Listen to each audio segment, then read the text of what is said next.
वयाची साठी आपण पार केली. खूप काही सांगायचं आहे सुनंदा तुला, पण सांगणं होत नाही. म्हणून ठरवलं की लिहून ठेवावं. आयुष्याच्या प्रत्येक वळणावर तू मला चांगली साथ दिली आणि देत आहेस. तुझा जीव थकलाय, पण घरकाम माझं तू अजूनही न थकता करतेस. तुला किती वेळा सांगितले की ठेवू एक मोलकरीण, पण तू काही ऐकत नाहीस. पूर्वीसारखी ताकद नाही ग तुला आता.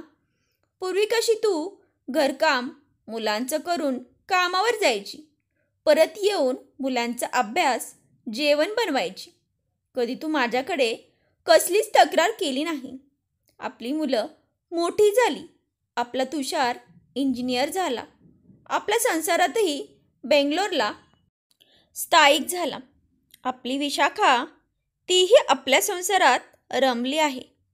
पोरं लांब असली तरी आपल्याला त्यांनी दूर केलं नाही. दिवसातून एकदा तरी फोन येतोच. ह्याचं श्रेय मी तुला देईन, कारण तू त्यांच्यावर संस्कार चांगले केलेस. मी माझ्या कामात व्यस्त असताना तू मात्र घर, तुझं काम आणि मुलांना चांगलं सांभाळलंस. आपलं मन मारत आमच्यासाठी जगलीस तू. पण आता पोरं आपल्या मार्गाला लागली. आता उरलं फक्त तू आणि मी, रिटायर माणसं. मी ठरवलं की तुला तुझ्या मनासारखं जगू द्यायचं, तुला खुश ठेवायचं. उरलेले क्षण तुझ्याबरोबर आनंदात घालवायचे. एवढ्यात दाराची बेल वाजली. काकूंनी ते पत्र व्यवस्थित होतं तसं ड्रॉवरमध्ये ठेवलं आणि दरवाजा उघडला. काका दारात उभे होते.